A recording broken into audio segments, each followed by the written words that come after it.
Hello, everybody. Josh Neighbors here, Locked On Nationals podcast. Today it is the 8th of July, 2022. And on today's show, we are joined by Matt Weyrich of NBC Sports Washington. Talk all things Nationals, trade rumors, Juan Soto rumors, Juan Soto's defense, all that and more coming up on the show.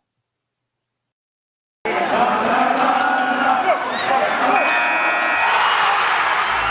are Locked On Nationals, your daily Washington Nationals podcast, part of the Locked On Podcast Network, your team every day.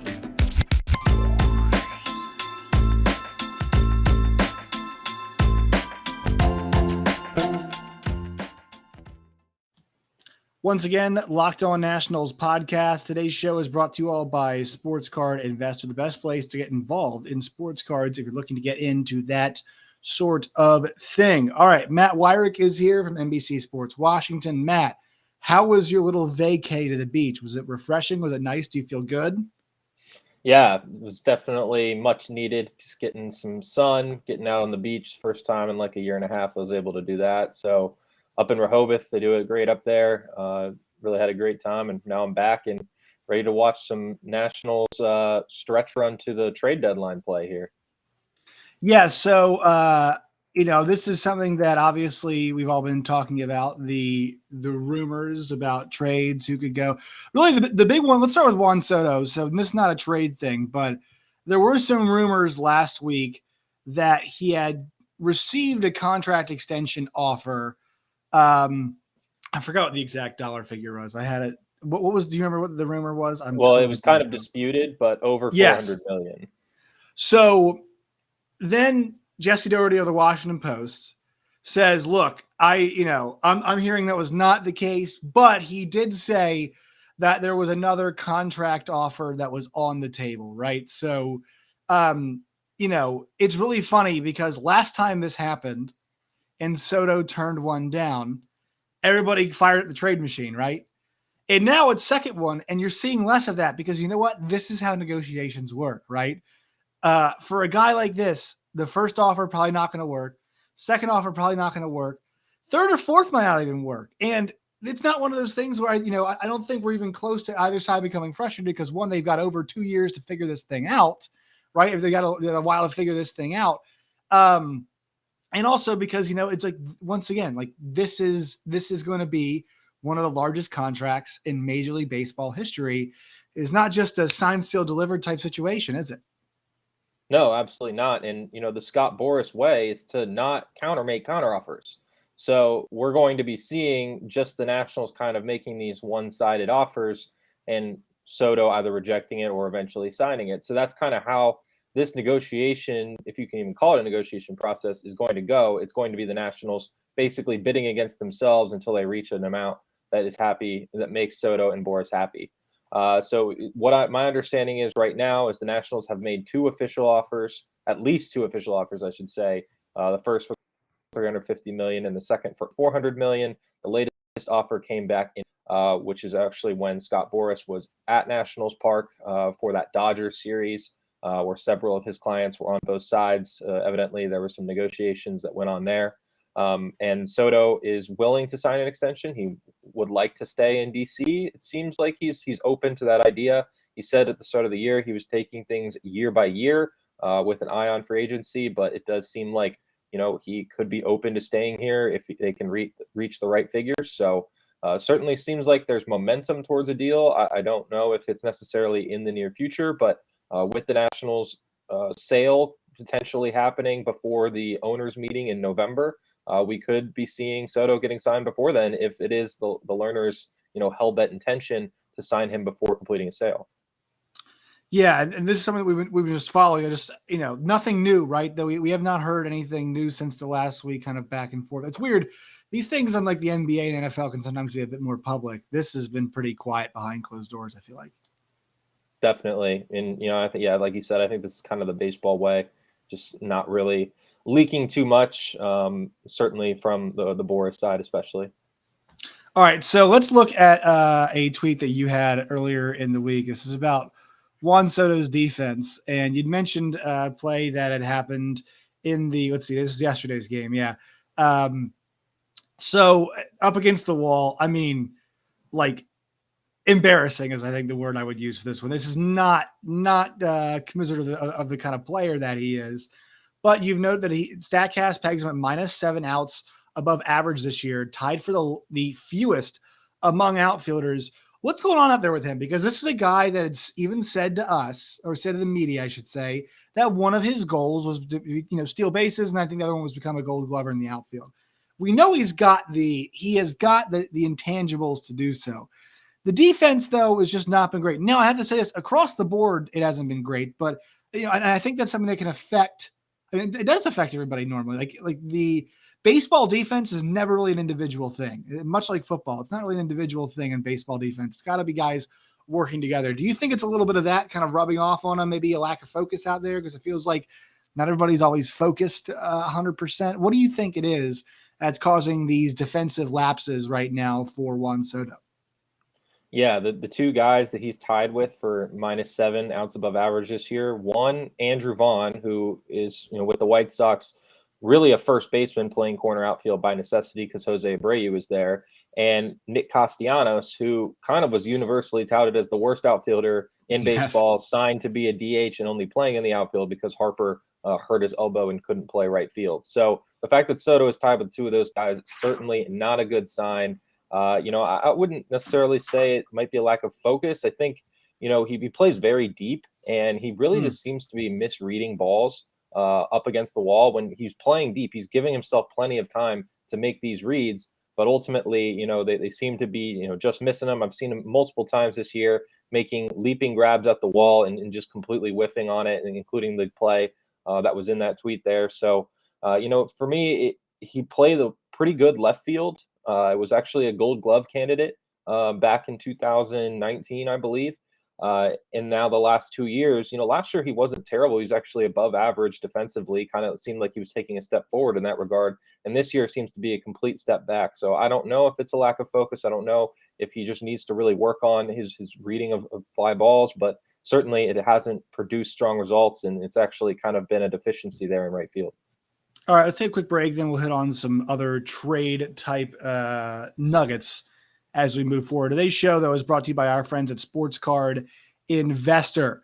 You guys, if you want to get in on sports cards, the best place to go is Sports Card Investor. Whether you're a casual card collector looking for excitement or an alternative investment opportunity, the free Sports Card Investor app has something for you. As players like Adley Rutschman and Jeremy Pena make the jump to the big leagues, you can use the free Sports Card Investor app to check the prices and buy their first baseball cards now. So download the Sports Card Investor app today. It's available free in the Google Play and App Stores, or go to sportscardinvestor.com/locked-on.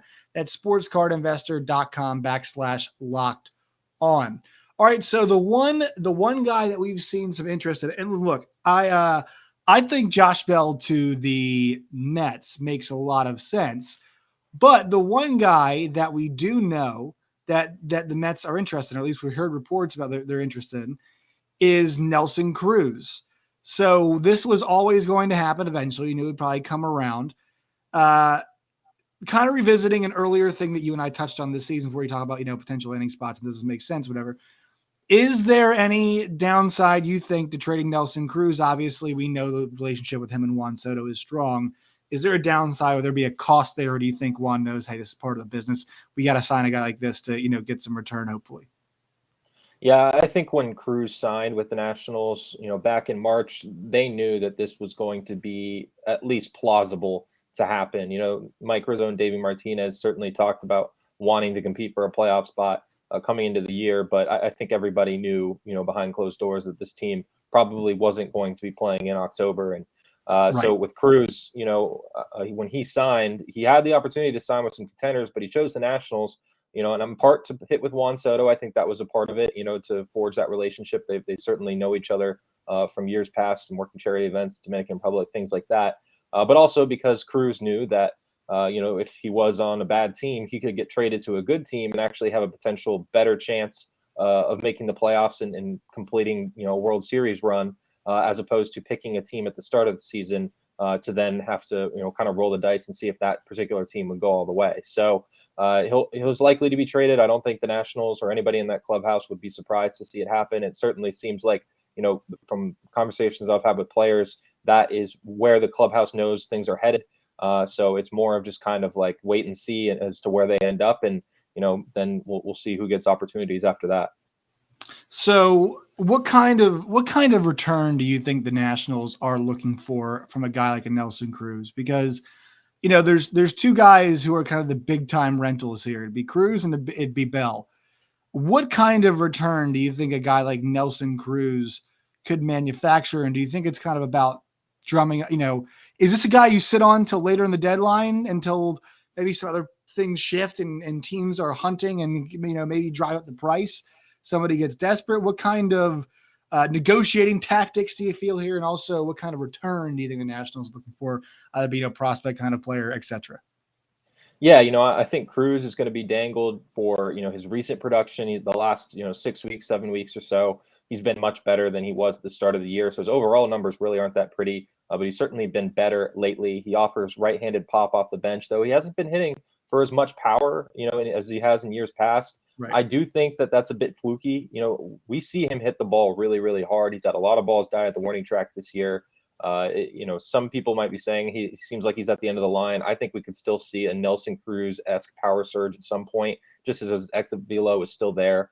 And also for his veteran leadership, somebody who can, come into a clubhouse and really help bring a commanding presence. So, I think those are all things the Nationals could dangle as potential assets that Nelson Cruz could bring. As far as a return goes, the Twins set the bar high, getting their opening day starter Joe Ryan in exchange for Cruz last year in that trade with the Rays. I don't think we're seeing that again. I don't think we're seeing that again. Cruz is a year older, and like I said, the power hasn't been there, so I don't think they're going to get necessarily anything crazy for him. And honestly, I think if I'm the Nationals, I'm looking to get more of a lottery ticket as opposed to like a fourth outfielder, in AAA. Right. You can trade him for a guy who's going to be in the majors quickly, and that's kind of what the Nationals did last year, was trade for, I believe, like 70% of the guys they acquired were, AA or higher, really close to the majors.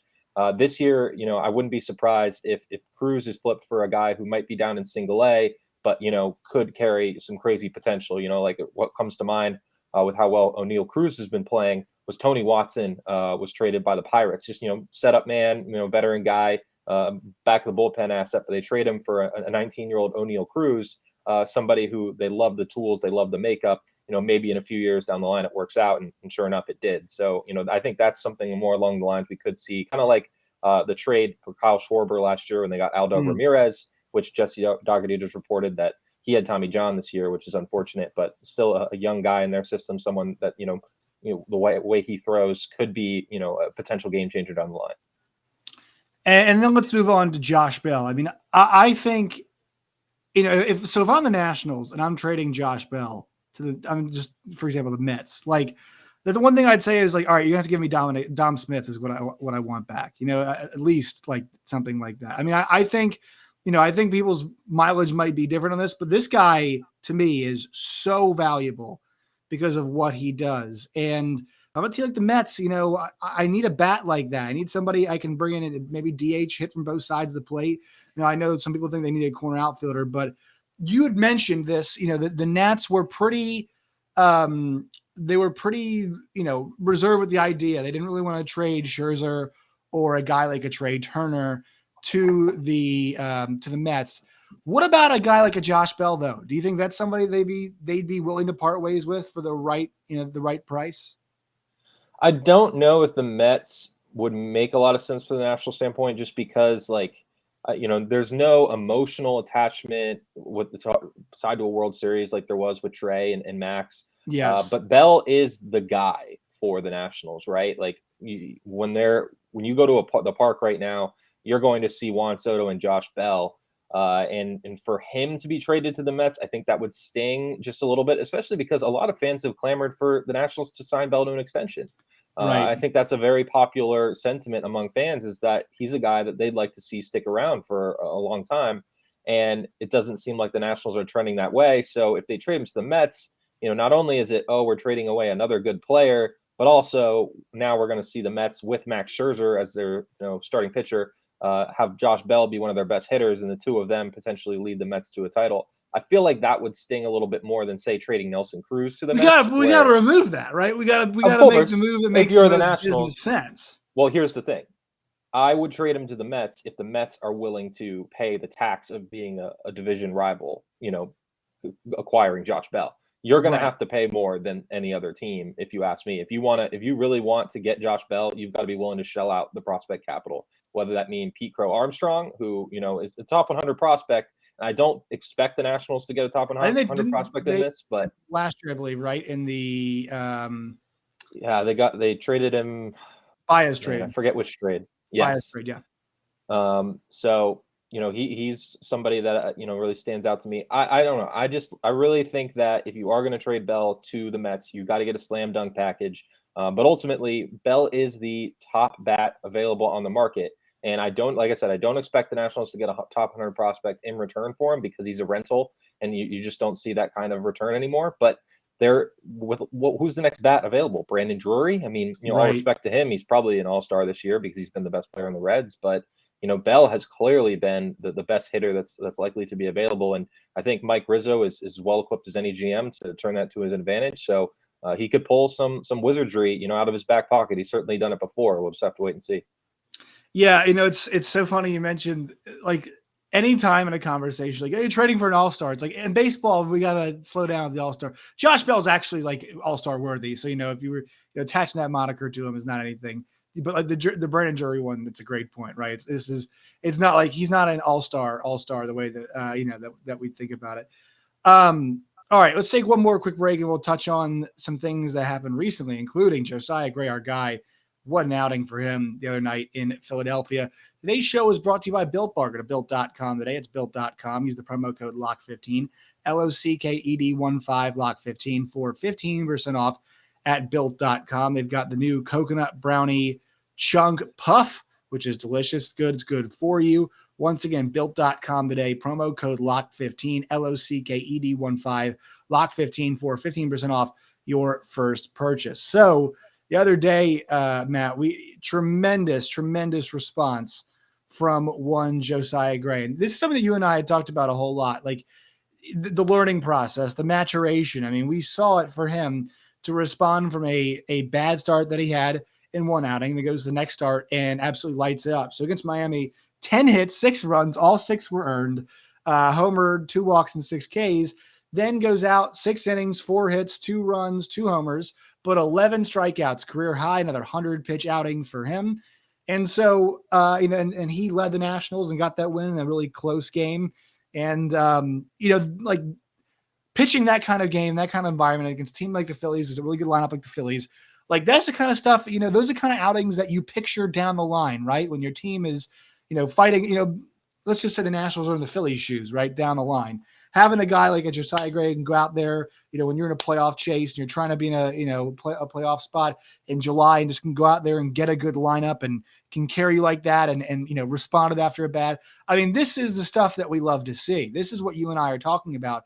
And every single time we talk, it seems like, we're not just raving about him. Oh, great outing. No, it's the response to the bad outings. He keeps giving us something different to like each time out there.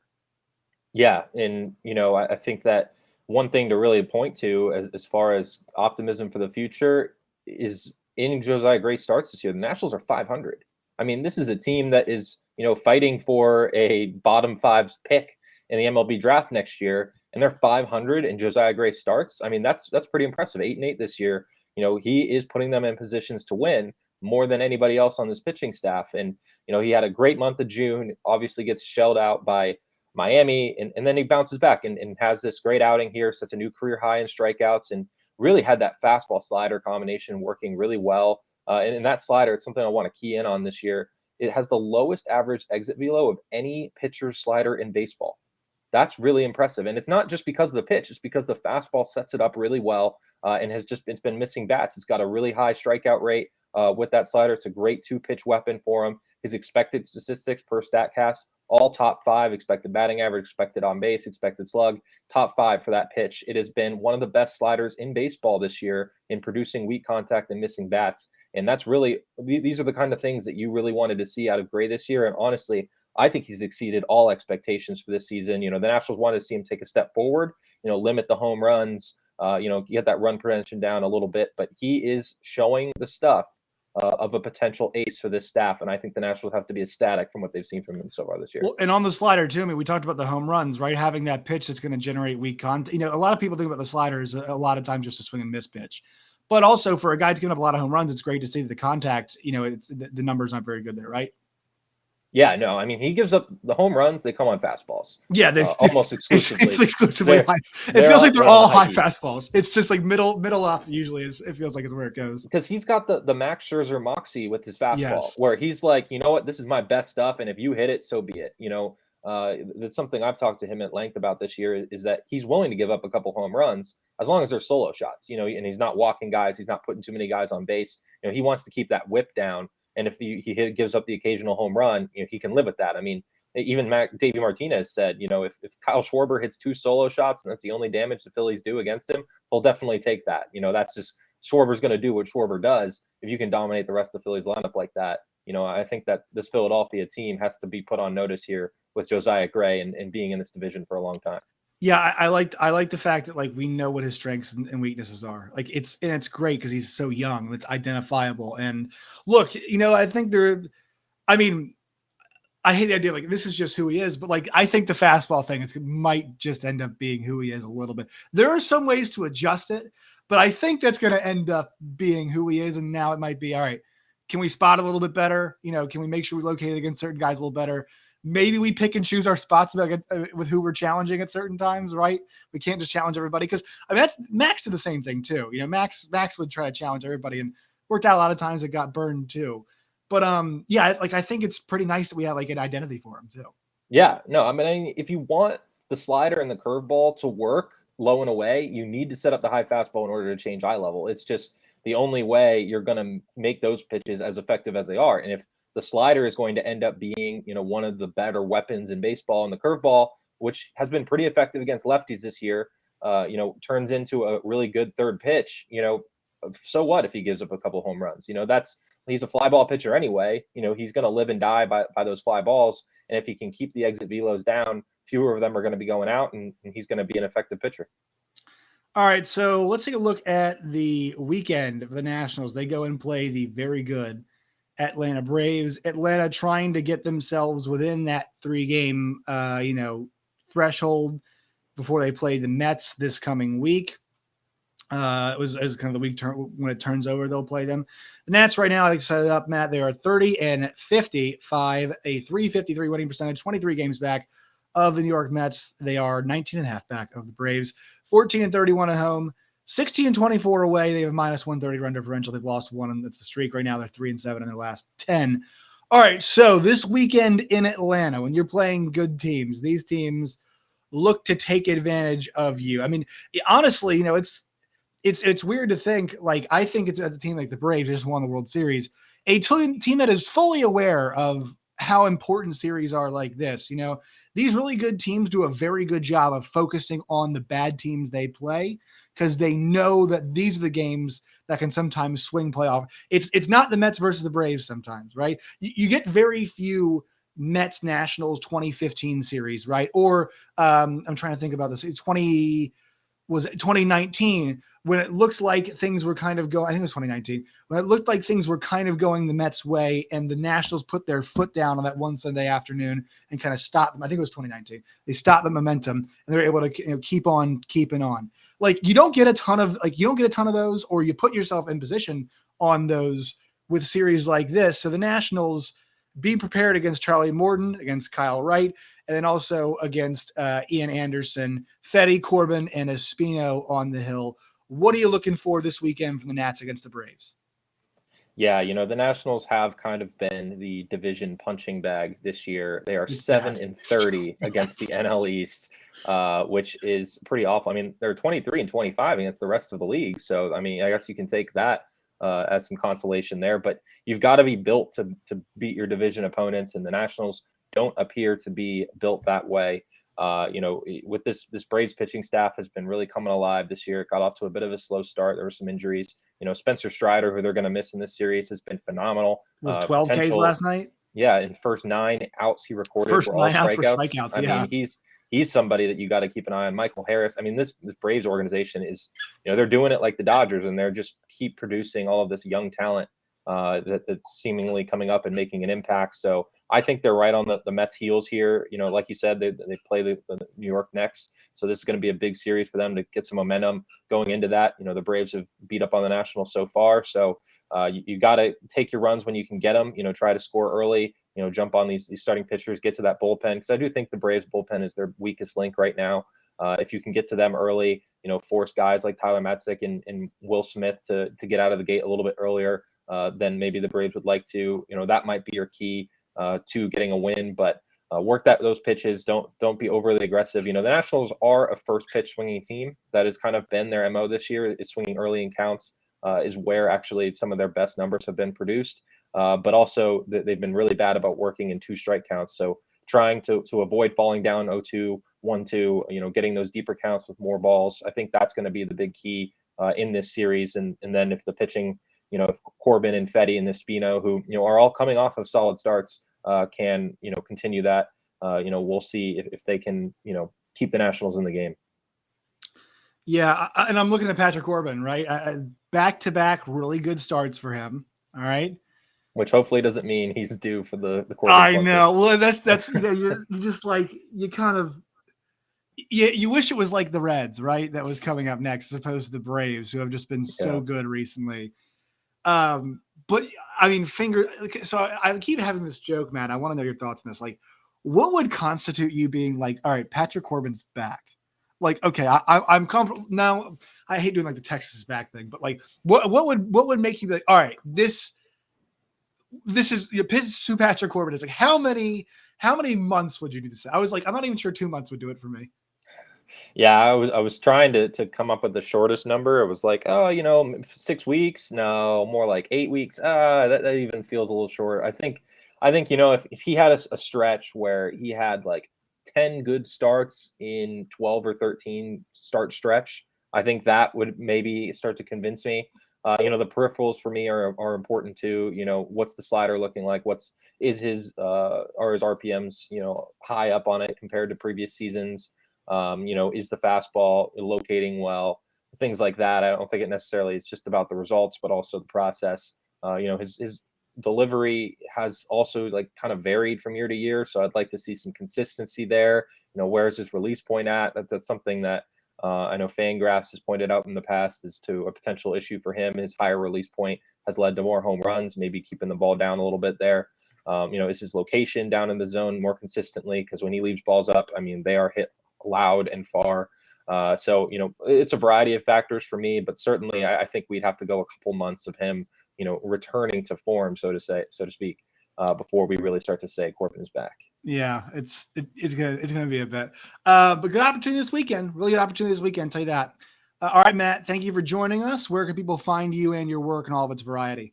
Yep, I'm on Twitter at @bymattweyrich, and you can check out all of my written work over at NBCSportsWashington.com. All right, Matt Weyrich from NBC Sports Washington. We appreciate your time every single week. Of course. Thanks, Josh.